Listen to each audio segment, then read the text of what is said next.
Experience on Demand investigates the risk and potential of VR. The author talks about VR topics and goes in and outside the scope of entertainment. So let's have a look. Learning takes time. The mental aspect of a sport such as memorizing is very important. So professional teams spend a lot of time and money developing systems to improve this process. One of these systems is VR training. The sense of being there or psychological presence is the fundamental characteristics of VR. Due to the way the brain treats VR experiences as psychologically real, users are physiologically aroused in a similar way to what happens during real experiences. Also, VR is useful due to quick assessment of scenarios, improvement of decision-making, and the ability to practice. VR technology is designed to make itself disappear.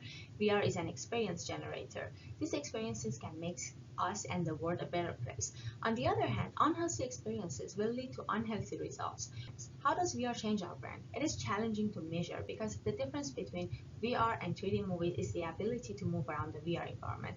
And the more you move, the noisier signals get. We should be notified about the overuse and instant gratification that VR affords. So be aware of 20 minutes use. VR is the extreme machine of empathy. You can experience how others feel. There's a cost to experiencing empathy. In intense situations, there could be psychological damage. So what are its applications? Training about diversity and animal rights are two examples. So instead of trying and imagining someone else's experiences, VR offers us to experience their experiences. How do you feel if you were Edgar Mitchell, who gazed from Apollo 14 on its way back to Earth? Astronauts report a consciousness-altering experience after seeing the Earth from space, a sudden intense awareness. How about creating experiences to raise awareness and encourage people to act differently? We can also visualize the damage people cause to the Earth and educate people. In intense incidents such as 9/11, there are people suffering from PTSD. The treatment is cognitive behavioral therapy. Another therapy is VR exposure. Research shows that people who receive training before entering dangerous situations are more resistant to PTSD. Other applications are for people suffering from sexual assault and virtual classroom to help kids with ADHD. Let's talk about the role of VR in health domain. Have you ever experienced that you forget your pain when something urgent happens? VR can intervene as a distractor and help people to forget their pain and gets one's attention away from their body. In collaboration with scientists, VR apps developed and the clinical results are positive, but it will take time before VR is available as a medical therapy for physical and psychological pain.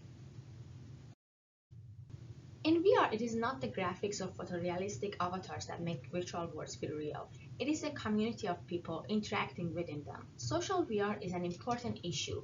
How can you put users in a virtual space and allow them to interact in a human way with each other and with the virtual environment? Many scholars try to implement nonverbal, gaze-based, and facial expressions. There are also face tracking applications applied in virtual avatars to increase the sociability of VR. VR could heighten the storytelling powers of journalism. The concept of journalism is tied to new media affordances. However, VR gives us two reasons to be wary of. One, it plays powerfully upon our emotions, an affordance that in many situations doesn't exactly encourage rational decision making. Second, due to its digital nature, it can be easily manipulated. Also, if media organizations build VR, will the audience come? It depends on content creators in VR to create killer experiences. Another use of storytelling is in the entertainment industry. Unlike cinematography media, VR will be driven by emotions and character, and then the discovery of the story, a process called storyboarding. However, think about nightmares that are caused by movies. Think about your favorite movies in a VR scene. I bet Tarantino would be out of business. All of us experience field trip. It is a perfect metaphor for VR learning. You get to go somewhere special, a place where physically being there matters. There are many advantages, like VR trip is free for everyone. Once you build one, you can have 1 billion copies. But the question is, how educationally effective are field trips in VR? Many studies show that VR field trips facilitate learning, but considering the cost of building VR, is it worth teaching lessons in VR? Results show that VR is more immersive, but doesn't increase learning tests. Jeremy suggests some tips about VR content. First, ask yourself, does this need to be in VR? VR is a tool. Presence in VR means absence in physical world. VR is perfect for things you couldn't do in the real world, but not for the things you wouldn't do in the real world. Second, don't make people sick. Good VR feels great. You should be careful of motion sickness. Be safe. However much energy you put into safety, triple it. One way is to keep the VR simulation short. To sum up, the book investigates VR experiences from a different perspective. To make the world a better place, we should respect unique powers of medium and focus on prosocial aspects of VR. It is a very special time to be a part of this technological revolution.